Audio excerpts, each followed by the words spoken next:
காணிக்கை தந்தோம் கர்த்தாவே, ஏற்றுக்கொள் எம்மையே போரே.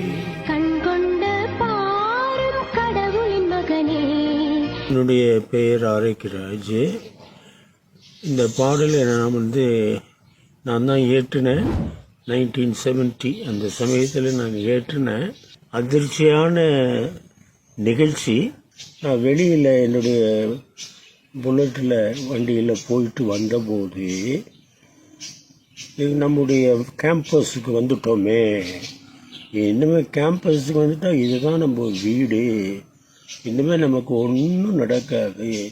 கடந்த பாதை ரொம்ப இருந்தாலும் கூட ஒரு விபத்து நடக்கவில்லை என்றால் இப்போ ஒன்றும் நடக்காதுன்னு சொல்லி ரொம்ப தெம்பாக எங்கள் சாப்பாட்டு அறைக்கு முன்னாடி தான் அந்த ஷெட் இருக்கும். அந்த இடத்துல நான் போயிட்டு இருந்தபோது ஒருத்தர் சைக்கிளில் வேகமாக என்னை இடித்து அவர் விழுந்தார். விழுந்தவர் எழுந்திரிச்சு கொஞ்சம் நேரம் தொடச்சிட்டு போயிட்டார்.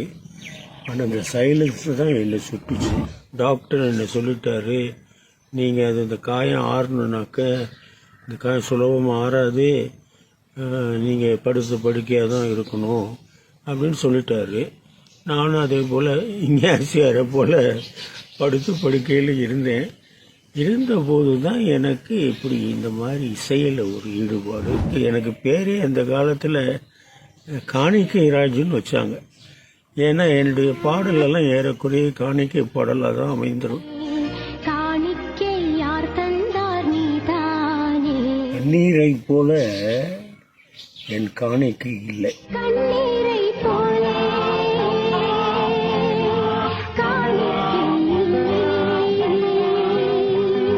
ஆனால் கண்ணீர் சுரப்பது நாம் சில சமயத்தில் நினையாத போது கூட தானாக சுரக்கும். அது மன உணர்வை பொறுத்து இருக்கின்றது. அந்த மாதிரி சுரக்கின்றது. அதை நினைத்து பார்க்கிற போது இந்த மாதிரி இயல்பாக சுரக்கின்றது போல இந்த காணிக்கை பாடலில் என்னையே காணிக்கையாக்க வேண்டும், அர்ப்பணமாக்க வேண்டும், கண்ணீரை போல அதை சுரக்க வேண்டும் அப்படிங்கிற உள் உணர்வு என்னை தூண்டி எழுப்ப உசுப்பி விட நான் இந்த பாடலை அமைத்தேன். இந்த பாடலை நான் கேட்டுக்கொண்டே இருக்கின்றேன். நான் இந்த பாடல் ஒன்றை தான் நான் ஓரளவு மறக்காமல் வைத்திருக்கின்றேன்.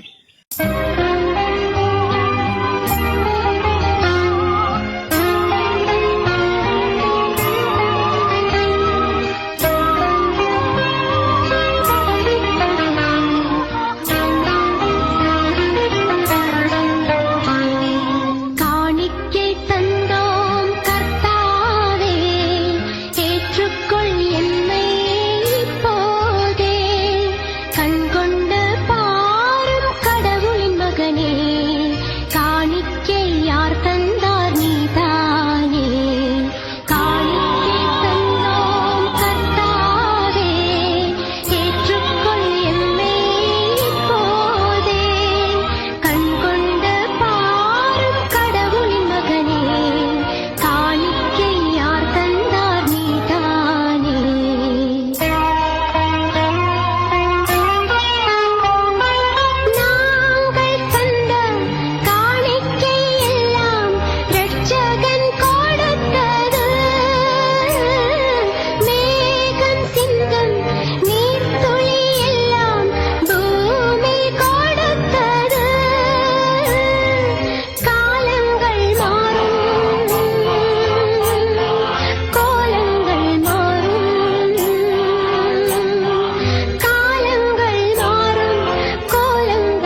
மற்ற பாடல்களுக்கெல்லாம் என்னால் உத்தரவாதம் கொடுக்க முடியாது.